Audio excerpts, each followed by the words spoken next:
ভাই আমার, ছেলেরা আমার, বাবা আমার, পর্দার আড়ালের মা বোন আমার, সবাইকে শেষ কথা বলি।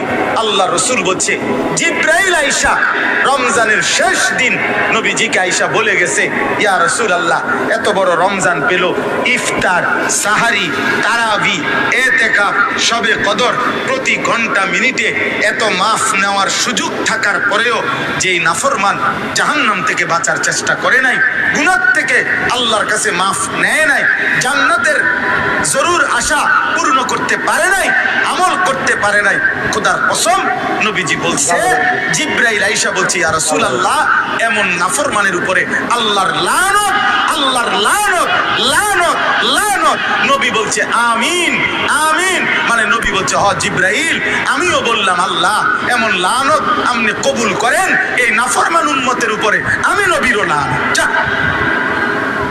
তোর